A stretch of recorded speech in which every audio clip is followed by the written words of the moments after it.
भारत आते हैं अपने देश की भाषा में बात करके, हम तो समझते नहीं, तो वो कहते हैं this is your problem not mine. वो कहते हैं आप तुम्हारी समस्या हल करो, मैं नहीं बोलता अंग्रेजी में, तुमको मेरी भाषा समझनी है, दुभाषिया लेके बैठो, समझो उसको। ये हमेशा होता है। फिर उनको पूछो क्यों आप ऐसा करते हैं, तो उन्होंने कहा कि मैं मेरी भाषा का सम्मान करता हूँ, इसलिए मैं मातृभाषा में बात करता हूँ। हमको मातृभाषा बोलने में क्या तकलीफ है, बोलो ना। मराठी, गुजराती, तमिल, तेलुगु, कन्नड़, मलयालम, और ये सब भाषाएं अंग्रेजी से अच्छी, क्योंकि भाषा अच्छी वो मानी जाती है जिसमें शब्दों की संख्या बहुत हो। अंग्रेजी में शब्द बहुत ही कम है। उदाहरण के लिए सूर्य, क्या शब्द है, सन, एक ही है ना, SUN। दूसरा कोई है, दूसरा है कोई इक्विवेलेंट सन का? नहीं। मराठी में सूर्य के 12 शब्द हैं, दिनकर, दिवाकर, रवि, भास्कर, मार्तंड, क्या क्या शब्द। संस्कृत में भी वही है, मराठी में भी। मून, चंद्रमा, एक ही है अंग्रेजी, मराठी में 12-13 है चंद्रमा।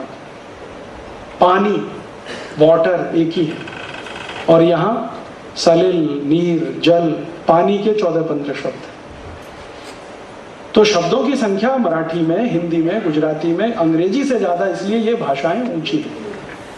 और अपने बच्चों को भगवान के लिए कभी भी ऐसा मत सिखाना। मैं कभी कभी अंग्रेजी ना लोगों के घर में जाता हूँ तो तुरंत उनके घर में छोटे बच्चे होते हैं ना, कहते देखो अंकल आए, अभी पोएम सुनाओ, तो उनके यहाँ चालू हो जाते हैं टेप रिकॉर्डर की तरह से, rain rain go away come again another day little baby wants to play. मैं पूछता हूँ क्या बोल रहे हो, सत्यानाश कराना है देश का?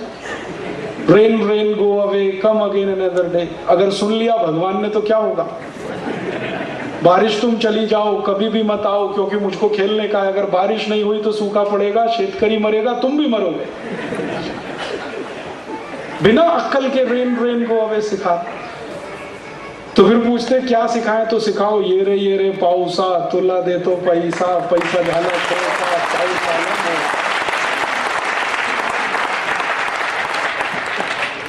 भाषा का संस्कार होता है। तो मराठी में संस्कार है ये रे पाऊसा, अंग्रेजी में है रेन रेन गो अवे। अब तय करो क्या लाना है। इसलिए भाषा अपनी सीखो, और समय बचे तो संस्कृत जरूर सीखो, जिसमें ये सारा ज्ञान है। वेद, उपनिषद, आयुर्वेद सब संस्कृत में है। थोड़ा सीख लो, बहुत ज्ञान है, और वो ज्ञान आपके भी काम आएगा, देश के भी काम आएगा। उसी संस्कृत की मदद से मैंने थोड़ा ज्ञान लिया है। भाव प्रकाश पढ़ा, निघंटु पढ़ा, फिर ये पढ़ा अष्टांग हृदय, और इसके आधार पर 5-6 किताबें बना दिया। वो बाहर हैं, हिंदी में है, मराठी में है, आप ले जाओ, पढ़ो, पढ़ाओ। मैंने आपसे कहा मेरा कोई कॉपीराइट किसी पर नहीं है, आपकी इच्छा हो तो अपने नाम से प्रकाशित करो, संस्था के नाम से बनाओ। मैं सिर्फ इतना चाहता हूं कि गांव-गांव इसका प्रचार हो, तो गाय की हत्या तुरंत रुके। क्योंकि जैसे जैसे ये प्रचार होगा, गाय मूत्र से ये बीमारी ठीक होती है, ये बीमारी ठीक होती है, गाय के शेन से ऐसा होता है, फिर कोई शेतकरी गाय नहीं बेचेगा, भले दूध न दे तो भी गाय को पाल के रखेगा। और जिस दिन ये हो गया, उस दिन सब कसाईयों को धंधा बदलना पड़ेगा। तो एक काम तो हम सरकार की मदद से करें, और एक काम हम स्वयं करें। जो स्वयं करेंगे वो टिकने वाला है, क्योंकि सरकार का कानून पता नहीं कब बदल जाए, अगली कोई सरकार आए उसका उल्टा कानून बना दे। सरकारों का तो कोई भरोसा नहीं ना, लेकिन जो समाज करेगा वो टिक जाएगा। तो हमको ये अभियान चलाना है गोरक्षा का, और इसी अभियान के लिए थोड़ा थोड़ा सा अपने जीवन का समय दान करना है।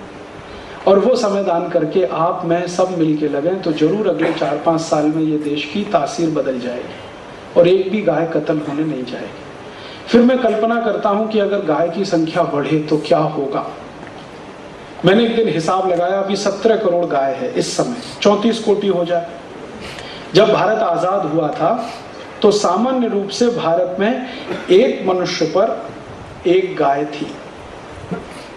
34 कोटि हमारी लोक संख्या थी, और लगभग 34 कोटि ही गाय थी। लेकिन आजादी के 60 साल में 17 कोटि गाय कम हो गई, अब सिर्फ 17 कोटि है। दुनिया में हमसे अच्छे कई देश हैं जहां गायों की संख्या मनुष्यों से ज्यादा है। न्यूजीलैंड, डेनमार्क, स्वीडन, ये तीनों देश में गाय की संख्या मनुष्यों से ज्यादा है। ऑस्ट्रेलिया में गाय की संख्या मनुष्यों की संख्या बराबर है।